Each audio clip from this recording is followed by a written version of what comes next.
मेरो यीसँग बिहाको भोजमा भित्र पसे है। पछिबाट त्यो अरू कन्याहरू पनि आइपुगे तर यसो भन्न लागे प्रभु हाम्रो लागि खोलिदिनुहोस् भन्छ है।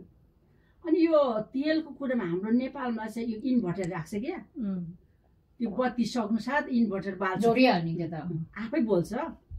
तर त्यो इन्भर्टर चाहिँ के भन्छ, इन्भर्टर चाहिँ जहाँ खाँचो छ त्यहाँ मात्रै बाल्छ, किचनमा छ कि या खाने ठाउँमा छ त्यो जताततै बाल्दा त्यो पैसा ल्याएको कुरा हो। त्यो डाइरेक्ट आएको तेल त हामी पैसा तिर्नु परे पनि जैँतै बाल्छौँ नि त मनमा। तर त्यो त पैसा ल्याएको कारणले हामी प्रशस्त बाल्नु सक्दैन होइन, कहाँ आवश्यक छ त्यो मात्रै। अनि त्यो सक्ने बेलामा धेरै बाल्यो भने त्यो तेल साइने चाहिँ टुवाटुवा कराउँछ, लु त्यसको सबै चार्ज हुन्छ। आज हामी पनि तपाईँहरूको आफ्नो तेल हामीमा हुनुपर्छ, पैसा ल्याएको तेलले हामीमा पुग्दैन। म चाहिँ सुतिरहेको छु, तपाईँले मेरो लागि प्रार्थना जति नै गरेर हुँदैन।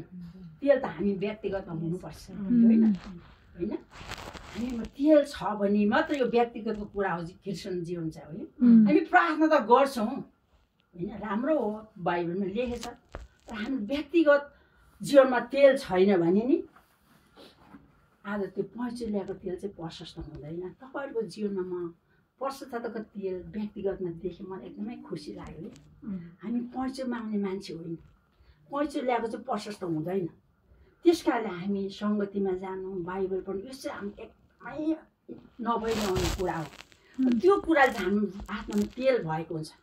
हिजो पनि त्यो वचन सुन्दा मलाई एकदमै आशिष लाग्यो।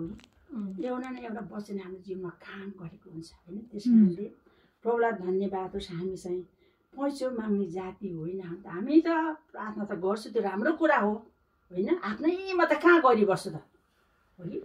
तर मैले अरूलाई गरेको तपाईँलाई गरेको हुँदैन, त्यो चाहिँ पैसा हो होइन। त्यस कारण हामी हरेकमा तेल हुनु पर्दछ, तेल हुनु पर्दछ। त्यस कारणले हामीमा तेल छ भने बत्ती बोल्छ, बत्तीले चाहिँ कहाँ खाल्टा खुल्टी कहाँ छ सबै देख्दछ नि त होइन।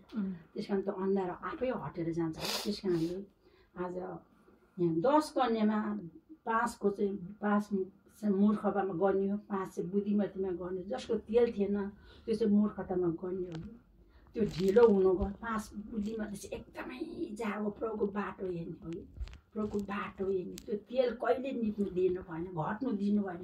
अनि प्रभु मध्यरातमा आउँदाखेरि उस चाहिँ तयारीबाट प्रभुको घरमा गयो, प्रभुको ढोकाभित्र पस्यो होइन। त्यो तेल लिएर जानु पर्ने थियो नि त। उसको तेल चाहिँ पश्चातापको तेल, स्थिरताको तेल, आज्ञाकारीको तेल लिएर जानुभयो होइन। त्यस कारणले आज हामी पनि समय छौँ भन्छ, समय छौँ भन्छ है। त्यस कारणले तर समय चाहिँ बितिसक्यो भने भजन छ है। त्यस कारणले आज हाम्रो आत्माको तेल चाहिँ हुनैपर्छ। तपाईँहरूमा यो तेल दिएर मलाई बडा खुसी लाग्यो। प्रार्थनाको कुरा, वचनको कुराहरू, आज्ञाकारीको कुराहरू। त्यस कारणले परमेश्वरको वचन एकदमै सत्य छ, जीवित छ है। हामी प्रभुलाई पाउने मान्छे एकदमै धन। अनि यो पनि एकदमै मलाई यो आशा लाग्छ। भजन छ 103को 3 पनि एकदमै मलाई राम्रो लाग्छ। मेरो उपकार कहिले नबिर्सी। भक्तसँग 103को 3 प्रभुले त्यो दिन गरेको काम आज पनि गर्नु सक्नुहुन्छ। आज हामीले त्यो दिनको कुरालाई बिर्सेर हामी यो दिनको अभावलाई मात्रै देख्छौँ। अनि खै त सुन्दिनँ कि क्या हो त्यस्तो खालको विचार पनि आउँछ। तर त्यो दिन गरेको प्रभुले आज गर्नु सक्नुहुन्न त? सक्नुहुन्छ नि। त्यो दिनको विश्वास आज हामीमा छैन, हुनुपर्छ होइन। किन हुनु? त्यो दिन प्रभुले गरेको काम आज गर्नु सक्नुहुन्न त? मेरो उपकार कहिले नबिर्स। हाम्रो जीवनमा उहाँ नानीले भन्दा हाम्रो जीवनमा हामी यो युके आएको प्रभुले नै ल्याउनु। मलाई त झन् म त कति आउँदिनँ भनेको, मेरो बुढा र बुढी एकदमै उ पर्थ्यो क्या, तिमीलाई टिकट काटिदिन्छु जानुपर्ने भन्यो। मलाई प्याप्पै आउनु मन नपर्ने। किन भन्दा मेरो सोच आज सेवाकारी गर्ने छोरी ज्वाइँ छ। हामी बुढाबुढी त धराबाट त साह्रै स्याहार्नु पर्छ त। म त अहिलेसम्म भाँडो मोल्दिनँ, केही पनि गर्दिनँ क्या। अनि उनीहरूले गर्दिनँ त उनीहरू कहाँ हुन्छ, छोरालाई त गर्छन्, छोडेर के कराम भयो। अब म काम गर्न सक्दिनँ। म त्यस्तै खालको विषयले आउँदिनँ भने आउँदैन पनि भने कति झन्डै पहिला त बोलाउनु भएको छ, 6 महिना बसेर त जानुभएको। त्यो चाहिँ मेरो कान्छी नातिनी जन्मेकै थिएन। अहिले त त्यो उजाति पढ्दैछ, नर्स पढ्दैछ। अहिले त कति वर्ष, झन्डै 12-15 वर्षै भइसक्यो। अनि एक दिन यस्तो बेलुका यस्तो गफ गर्दै गर्दा फोन आयो भने गर्दा दिदीले फोन गर्यो भने मेरो छोराले लु मनी अब चाहिँ बाबामाको कागजपत्र बनाइदिने अरे मेनाले भन्नुभएको भनेर भन्नुभयो भन्दा फेरि मलाई त मन त फरकै पो फर्क्यो हौ किन आउनु मन पर्यो भने प्रभुले चाहिँ हृदय दिनुभयो यतिखेर त्यो दिन चाहिँ त्यतिखेर चाहिँ म बहिनी कोठा रहेनछ नि त त्यस्तो अब बाख्रा भेटाएको त एउटा कटेर चाहिन्छ भने मान्छे त चाहिएन त अब म बेकाममा आउँछु भनेको त जोडले त नआउनु आमा भन्नु त उसलाई त कति गाह्रो कुरा त होइन गाह्रो थियो नि त म आउनु पर्यो ज्वाइँ भन्दा त उसलाई त त्यो हामीलाई रोक्नु त अप्ठ्यारो थियो तर उहाँले नै बोलाउँदा त मलाई त त्यो त यहाँ त कोठा तयारी भएको रहेछ पो मेरो मन तयारी भएको रहेछ त हौ कोठा सबै तयारी बनाउनु भएको रहेछ नि अब आमा भने पो त्यो मन त्यहाँ आयो त म पहिला आएको त उसलाई कस्तो अप्ठ्यारो पर्थ्यो त होइन अब अन्त घर उसैले हेर्नु पर्यो अनि म त यस्तो प्रभुको योजना त्यस्तो रहेछ कि त्यस कारणले यहाँ आयो प्रभुको अनुग्रहमा यहाँ प्रभुले ल्याउनु भयो अनि यहाँ आएर चाहिँ म चाहिँ नेपालमा चाहिँ धेरै म आमाले भन्थेँ छोरी तपाईँले 500 पञ्च नेपालमा पठाइसक्नु भयो आमा भन्यो भने क्या त्यस्तो अब नेपालमा भए त म त त्यस्तो गर्नु सक्ने थिएन होइन कति रोगी बिमारी यस्तो उस्तो देख्छु सुन्छु है अनि फेरि मेरो छोरी सुन्नु हुँदैन झन् उसले अघि पठाउँछ फेरि अब चाहिँ पठाउँदैन यति भन्छ फेरि अर्कोजना त्यस्तै समस्यामा भएको देख्छु पठाउँदैन फेरि अर्कोजना किस्तै देख्छु अन्त लु छोरी यस्तो यस्तो छ है भन्छु कि अनि यहाँ आएर चाहिँ त्यति सहयोग गर्नु पाए नेपालमा जस्तो सुख छैन एकदमै दुःख छ नेपालमा आउने पैसा रुपियाँको कति कुराको होइन त हामीले दिएर त के पुग्नु तर पनि प्रभुको अनुगमन उनीहरूलाई त्यो कुराले उनीहरूलाई हौसला हुन्छ है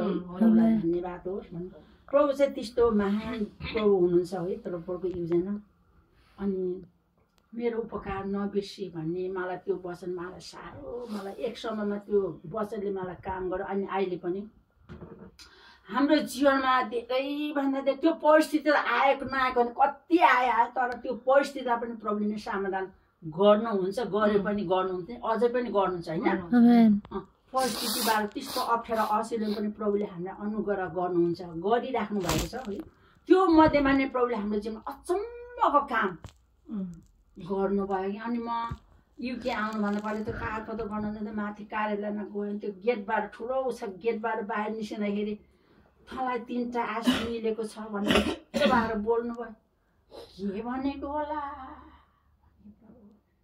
च्याम्पो छ च्याम्पो एकजनालाई 300 कबरले एकजनालाई त्यो क्याम्पभित्र छ नि त्यो